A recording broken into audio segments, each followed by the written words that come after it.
Magandang umaga po sa inyo lahat.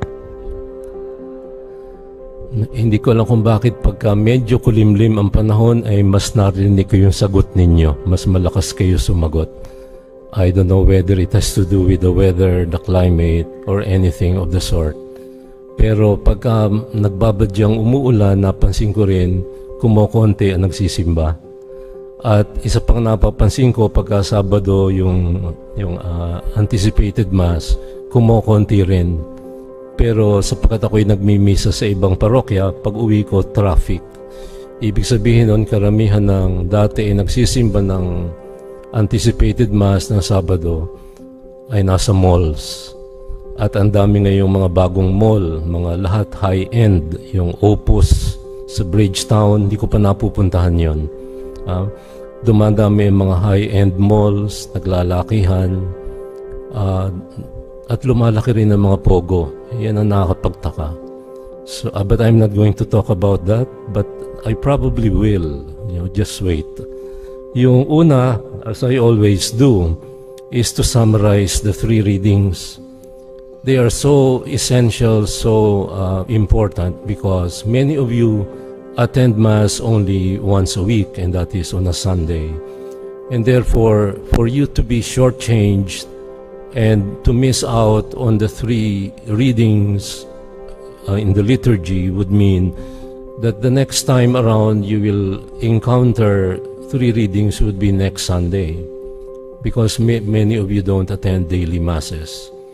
And another thing that I noticed in all parishes, because I say Mass in several parishes in the diocese, in the daily Masses, patanda ng patanda ang mga tao. Parang ako, lahat thunders na lang nagsisimba. Ang masaklap ay yung mga dating thunders na nakikita kong nakaupo. Meron kayong mga paboritong upuan kaya alam ko kung saan nakaupo ang mga may-ari ng simbahan. Okay. Ay namimiss ko sapagkat nandun nakaupo dati si Sister so-and-so, dating lay minister ay dito nakaupo, meron nandun sa may labas, but now they are gone and I feel depressed. Time flies and life goes on, but some of us have gone ahead, and that is the reality. That one of the things that make me think and make me sad at times when I'm quiet and alone. Okay, let's go now to the three readings. The first reading is sad because you have Amaziah. Amaziah was a high priest. May sabi. Last week I told you about saber. Saber in Spanish means to know. Pagka meron kang sinasabi, ibig sabihin niyan sa Spanish originally, may alam ka, may sinasabi. Pag wala kang say, wala kang alam. Bobo. Okay? Yan ang ibig sabihin ng walang sabi. Sa naging salita, anong sinasabi mo. Walang sinasabi. Amaziah was somebody who was may say sa lipunan. Kaya hindi niya tinanggap si Amos. Sabi niya kay Amos, "Oy, wag ka rito mangaral, bawal ka rito. Ikaw ay taga-south, taga-bisdak ka, bisdak. Bisaya ka, wala kang papel dito sa north." Parang ganyan ang sinabi ni Amazias. So, off with you, Amos. You're not supposed to be prophesying here in Bethel, which is the city of the king. You go back to where you came from Judah, down south, that's your place. Amos was rejected. Amos was sent out. Amos was booted out. But Amos, what did he do? And remember this, because I'll go back to this. He held his ground. That's number one. Number two, he stated the truth. And then, number three, he stayed the course. Anong ikalawa? He stated the truth. Anong sabi ni Amos? Alam niyo namang hindi naman ako dating propeta. Wala naman akong alam. Ako'y isa lamang magsasaka, addresser of sycamores, tagapangalaga ng puno ng sikomoro, isang pastol, hamak na pastol, But he stated the truth and held his ground and said, "But God called me to prophesy." And then he did his part with courage, despite the rejection. I'll come back to that later. In the second reading, we are told the reason why we should hold our ground. And this is what Paul, in his very theological letter, nakakaanto kanina nung binabasa, nakita ko blanco ang mga tingin ninyo. Yung iba nakatingin sa screen, sinusundan ninyo. But for the most part, it is nakakaantok na pagbasa kasi napakalalim. At ano ba ang binabanggit dito ni Pablo? He's talking about the pleroma, the fullness that we are all called to, the fullness that can never be achieved only except through Christ, our fullness of life in Christ. He calls us to unity. There are no Jews, no Greeks. All are called to the fullness. He sings the paean of unity with God in and through Christ. That is the course we must hold on to. That is the course we must stay, even if we are rejected, even if we are not wanted, even if people don't agree with us. And the third is Discipleship in Pastoral Ministry 101. Introduction to Discipleship and Pastoral Ministry. And what does the Lord say in this concatenated string of sayings? After giving them authority over unclean spirits, He instructed them, mga bata, huwag kayong magdadala ng kung ano-ano, walang kikay, walang backpack, walang high heels, walang corona, walang mga non-essentials. You are supposed to take nothing for the journey, but a walking stick. The walking stick is essential because as you walk through the wilderness of Judea in the south and in the north, you will meet up with asong gubat, mga hayop, at mga balakid sa daan. Kailangan mo ng pamalo. It's not a walking stick only. It's also a pamalo. You need to have a weapon against those who block your way towards the fulfillment of the fullness of our union with Christ that St. Paul was talking about. We need discipline too. We need to tell the truth. We need to state the truth. Everybody knows that the Pogos cannot exist without the Bureau of Immigration. The Pogos cannot increase without mayor and congressmen and the Department of Justice. Therefore, we need a pamalo. Somebody has to tell the truth about the corruption, the massive corruption in the only Christian country in the Far East. And the Lord talks about, take nothing for the journey but a walking stick. We need to wield this walking stick and tell the truth. And tell it like it is. And hold your ground, but state the truth. I am just a farmer. I am just a poor boy. Yung kanta, The Boxer. I am just a... yung kanta ni Simon and Garfunkel. I forget the lyrics, but I love that song. I'm tempted to sing now, but you will stand up and get out of the church. I am just a poor boy, sabi ni Amos. I am just a sower of sycamores and a shepherd. Wala akong sabi, walang sinasabi, walang say, walang alam. But the Lord called him, and then the Lord told His disciples, no food, no sack, no money in their belts. In other words, what is He saying about Discipleship 101? Bring the essentials. Bring the important things. And the secondary things, leave them aside. You don't need them because you have to focus on the goal and turn your focus on the real goal. All the rest are secondary. And that little goal is what St. Paul was thanking God for. The gift of unity in Christ. They were, however, to wear sandals. Why? Walang grab, walang angkas, walang joyride, at lalong walang e-bike. na nakabara sa kalye, di ba? Kahit saan nakaparada. You have to wear sandals, essentials. Not a second tunic. Bakit? Hindi mo na kailangan ng overnight bag. Hindi mo kailangan ng kikay bag. Hindi mo kailangan ng nakakalimutan ko yung mga tawag ngayon. Maraming tawag ang mga millennials ngayon sa kung ano-ano eh. Nag-iiba yung mga dati overnight. Nang bata kami yun ang tawag nila sa overnight. Ngayon may maraming may sling bag, may shoulder bag, may kung ano-anong nakabitin sa... Okay, let me tell you this story. If you have been to Jerusalem, to Israel, to Holy Land, you would know that there are several gates to the city of Jerusalem. And every gate has a big door. Ordinarily, those big gates are not open. They are open only when the kings would come, when big people, yung mga taong may sinasabi, mga taong malalaki, malalakas, bubuksan nila yung malalaking gate.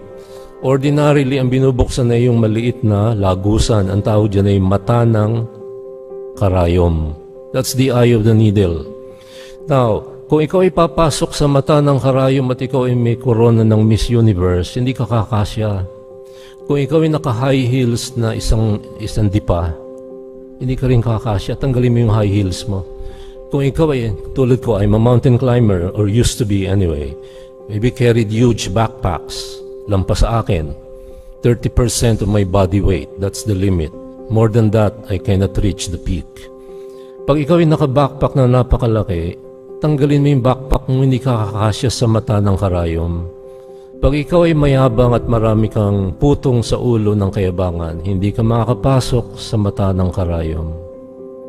And when the Jews would enter the eye of the needle before they entered the city of Jerusalem, coming from pagan territories, they would remove their sandals at ipapagpag nila ang kanilang mga sapin sa paa.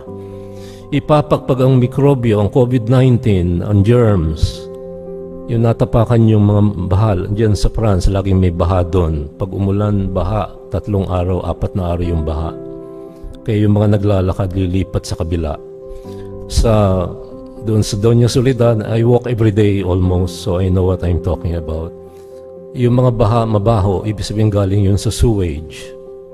Galing sa mga restaurant, kasi amoy langis. Diba?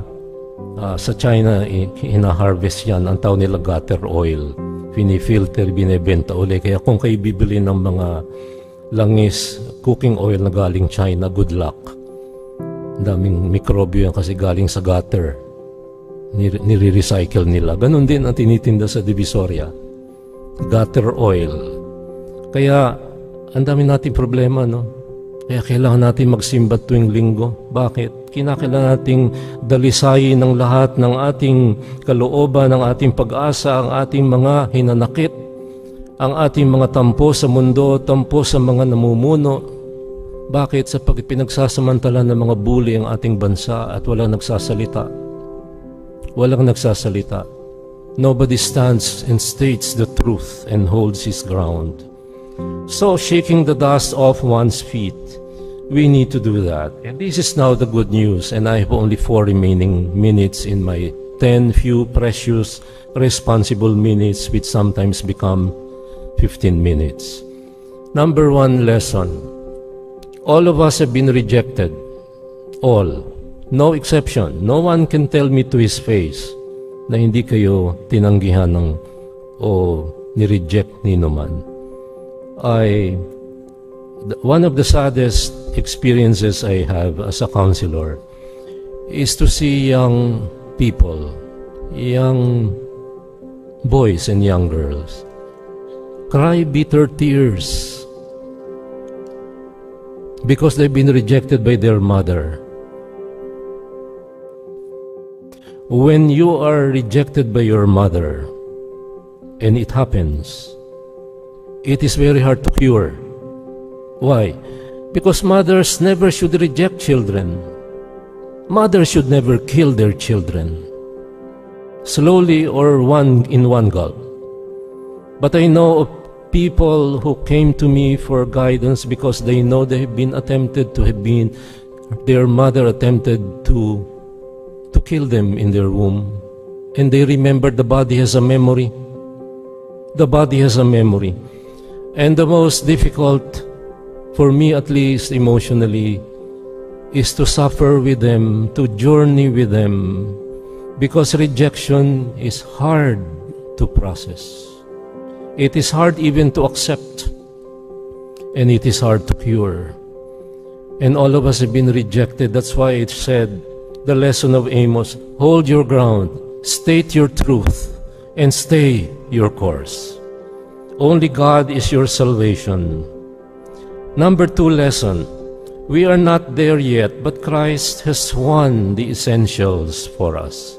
Our salvation in union with God in Him, in Christ. We are not there fully there yet, but the reason why you're here at Mass is because you want to have a foretaste, a patikim. Nobis pignus datur future gloria in Eucharistia. A pledge of future glory is given to us in the Eucharist. And this is why we join the Mass. We want to be reminded. And then number 3, lesson from the Lord's call this discipleship and to ministry. Shake the dust off your feet. I know, and I know what I'm talking about. I have been rejected too. The church that I loved made me suffer. And I hated the church at some point in my life. And I wanted out. Rejection is painful. But hold your ground, state your truth, and stay the course. What do you do then when you are rejected? Shake the dust off your feet. Shake your tampo out. Shake your anger off. Ipagpag ninyo lahat ng inyong sama ng loob. And when we start the Mass, we did so. Confiteor Deo omnipotenti, et vovis fratribus, quia peccavi nimis cogitatione opere et omissione. I confess to Almighty God, you are shaking off the real virus, and that is your kayabangan, katakawan, kasakiman. The Philippines has to shake off these family dynasties. The Philippines has to shake off corruption because we're selling our country, one mayor, one congressman, and one senator, and one cabinet minister at a time. And before you know it, all of Porac is Pogo, and all of Bamban is owned by the Chinese. And the whole Philippines is now controlled by bullies who don't use weapons but water cannons. It's gray warfare. So if you think there is no war going on, think again. Water cannons, that's gray warfare. What else? Economic warfare. Everything we eat comes from there. Everything we buy comes from there. You go to SM, yung mga pantay ng mata nyo, yun ay galing China. That is what they want to sell. And those that they don't want to sell, nando sa hindi ko abot kasi pandak ako. O yung nasa baba, hindi abot ng thunders kasi hindi na makayuko. Ang bibili nila ay nakikita sa harapan. We need God. We need this Mass. We need the church. We need to state the truth, but we need to hold our ground. What truth are we stating? What St. Paul was singing about. Thank God. Blessed be God who called us from all eternity in Christ and brought us into fellowship with Him. We started that out as a reading. The grace of our Lord Jesus Christ, the love of God, and the communion of the Holy Spirit be with us all.